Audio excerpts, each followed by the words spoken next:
The Black Andrea. Here in present day America, we now live in a culture where it's a kind of dog eat dog world. Chasing this American dream can lead to one being rich and getting a lot out of life, or it can lead to one risking it all and losing their life. But being a man in this world of today, that's the approach we take. And that fact is no different when it comes to the young man laying here in his casket today. The pursuit of Andrea, or what I like to call making it to being a boss in life, is a path that most men gaze upon at some time in their life. The concept of this word Andrea is nothing new, as this comes from ancient Greek times, and it simply means manhood, or that or having great courage. Plato, one of the great minds of his times, derives this word Andrea as strength and power are not the same thing. But power comes from knowledge and is also madness and passion and emotion. Strength comes from nature and proper nurture of the body. So also confidence and courage are not the same thing, with the consequence that the courageous are confident, but not all those who are confident are courageous. Here, from the writings of Plato, we see that manhood involves this courage, confidence, strength, and power.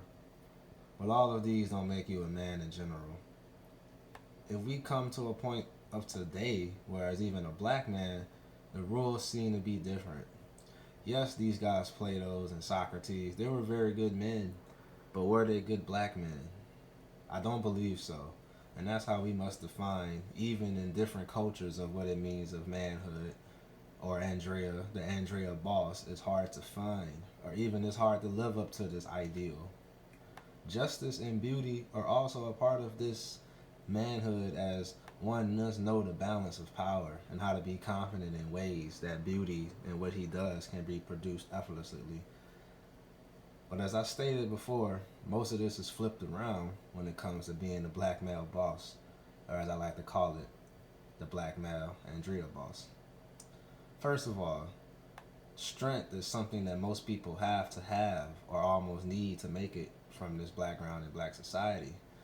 The quiet waters of slavery blood filled, is run deep in the veins of the young black male. This tide that's inside of us begins to rise whenever one learns about his true history as far as America is concerned, and the hatred and treatment of fellow ancestors makes for strength that is ready to be groomed into power. The power that comes from a young black man himself trying to do better. He also tends to carry the hopes of the family on his back. It seems that in the black community, our young men are forced to think like older men because of the failures of others or even the unreached dreams of the community. In Plato's Republic, we can see hints of the search of the Andrea boss, as Socrates has a talk with old man Cephalus about his thoughts at this point in his life as being a warrior, a rich man who has been through a lot himself. Cephalus brings up a good point. And Cephalus says he feels across all time periods, no matter your background or your race, hope, he says. Hope is what cherishes the soul of him who lives in justice and holiness, and is the nurse of his age and the companion of his journey. Hope, which is mightiest to sway the restless soul of man. That's from Republic. So, hope is pretty much the underlying reason why I can say black people can overcome tough situations, especially the black male, to keep in touch with the soul, man, while the man on earth seems to toil away at a monster who can feel no pain. Also, in a way, hope is the reason why so many risks are taken in many neighborhoods, because most just hope to win, as it seems better than just living in the same condition day after day, waiting till your death wish. This death of the young black man that we're here for today is no different than what you're probably used to seeing on TV. One trying to get the bag, one hustling to be the boss in your neighborhood, protect your woman, protect your community if you have to. These seems to be the goals for the black man in the community. And not just goals, it seems like the true rites of passage, the true rights to manhood passage. Yes, the true rights of becoming the Andrea boss of your family or town. But at the end of the day, what's the cost and the total damage done to those involved?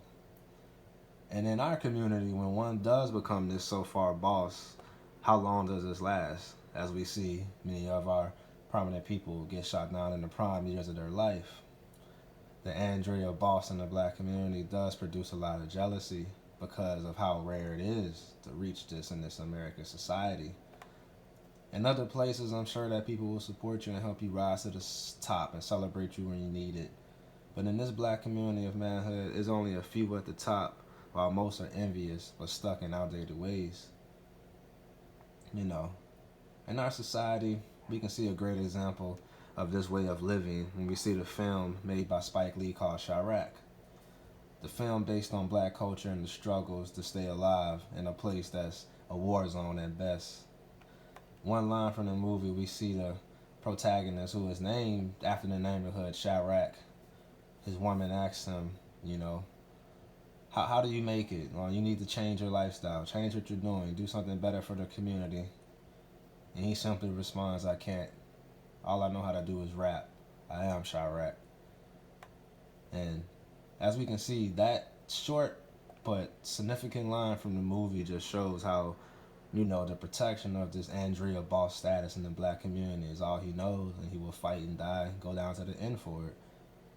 As we all know, you know, it's either life or death for the choices you make, but the courage to make tough decisions and stick with them is what builds courage, which is why you can see so many people fighting and standing up for what they believe in. Laying here in this casket, we can most definitely say this guy was sort of an Andreia boss in his town. Speaking subjectively, who can deny this fact of life that we watch men go to war daily, but we use the fact that being a boss in the black community is a war to get to the top, and it's more of a second war just to stay there. Here today lies a real man who had the courage to get up and change his life for the better. A real man, as Aristotle would have called him based on his book Politics. As Aristotle describes, the relation of the male to the female is always of this kind. The rule of a father over his children is royal, for he rules by virtue, for both out of love and respect due to age, exercising a kind of royal power. Politics. The love he showed his family is the reason why he moved away to make a better life. This young man here today that we see in this casket had no children, but was looked up to many of the neighborhood kids as he was a great athlete in high school. You know, took care of his mom and his grandmother. He did the things he had to do to make a better life for himself. I didn't talk about the death of this man for a reason. You know, I just wanted to describe how hard it is just being just any black man in this community. But this guy being such an upstanding guy, you know, I guess he was ready for war. It must have been in his blood. One cold night, this young man was on his way home from his third year in college until he noticed the old, well, not old, let's just say a younger couple on the side of a highway, about 18 years old, arguing, male and female.